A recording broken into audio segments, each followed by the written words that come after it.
There's a level where all your dreams are realized. There's a level that you've always dreamed about. It is real. It has not gone away.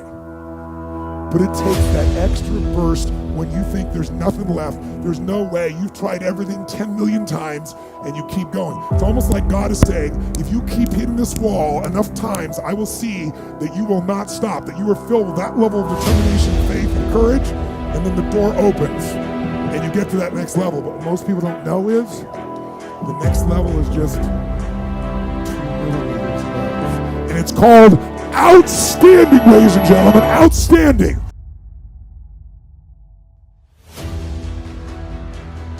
I don't quit. I'm resilient. I own the number one skill, the number one talent required to eventually win. I already have. I can't quit. You'd have to kill me to get me out of chasing my dream, right? So number one, I want to point it out as the number one gift. The best ability is availability. Do you have it? Have you decided to have it? Is it something you're going to possess the rest of your life? And those of you that do have it already, I need you to take an inventory, be aware of it, and be intentional with crediting yourself as you're listening to this or watching it today into the bank of your self-confidence, into the bank, into the deposits you make in your identity, because it has everything to do with winning. Every guest you've seen on my show, all the people that I've coached, all have different talents, skills, and abilities. What's the one they all have? The ability to stay present, the ability to stay in the fight, to have not quit. You think, well, that's not a big deal. Really? Because as I've been talking, millions of people made the decision to quit on their dream, just as I've been talking to you. The rest of the day, millions more will. Tomorrow, millions more. Every day, literally millions of people quit on one of their dreams, their dream relationship, their dream business, their dream body.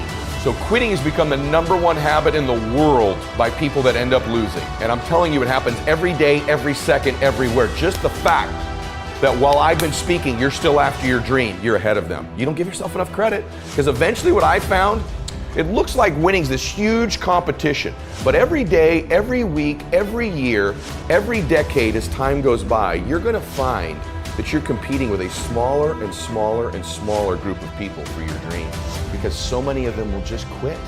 And by the way, many of them that quit will possess talents, maybe even gifts you don't have. Their incredible ability with people, their incredible strength, their incredible brain, and they'll quit with all this giftedness, but you got the talent.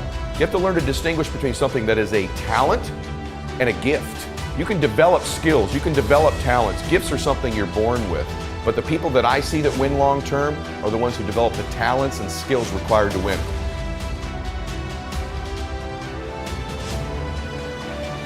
You know what I had? I had the ability to keep hitting the piñata in my life, to stick around long enough. And by the way, when you eventually win, it's not just you that gets all the candy, that gets all the victory, that gets all the money. Lots of people around you, many of which who you were hurting originally with that bat, many of them who were trying to talk you out of it, they get to celebrate in the candy too. My prayer for you is that you begin to think about this analogy. The piñata of your life, the piñata of your business, the piñata of your body. As you're swinging away, I'm here to tell you, even though it doesn't feel like it, you're getting closer to the candy. And if you can add more people, celebrate. It's okay that you feel disoriented. It's okay that it feels blinding and you don't know exactly what direction to go, just like these precious babies with the piñata. It's okay that you miss it once in a while. It's okay that you get tired once in a while. But as long as you keep after it, you keep pounding away that compound effort of your pounding, I can promise you there's candy someday. And everybody around you will jump on it and celebrate. That's my wish for you today as you listen to me. Of all the skills I'm going to teach you, that I've taught you, and if you've not listened to my other shows, I teach you about listening, transfer energy, how to close, how to change your identity, how to live blissfully dissatisfied, how to unlock your success code, all of the very detailed things I teach. Today is the most important thing, is that as you learn all these skills, it'll help you with the blindness. Every single skill you learn, you'll see clearer and clearer and clearer. But if you don't develop the talent, the number one skill in the world, which is to keep hitting the piñata and to stick around until the candy comes out, because here's the deal, someone's gonna get the candy in life. There's always candy in life. That piñata eventually always breaks down. Do you want to be the person who was there in the beginning, hitting as hard as you could and sacrificing and maybe hurting the people around you and never get the candy? Or are you going to get something for your pain? Are you going to get something for your effort? Are you going to get something for this sacrifice you're making? You got to get something for this pain. You got to stick in the game until the candy comes out, and then we all get to celebrate.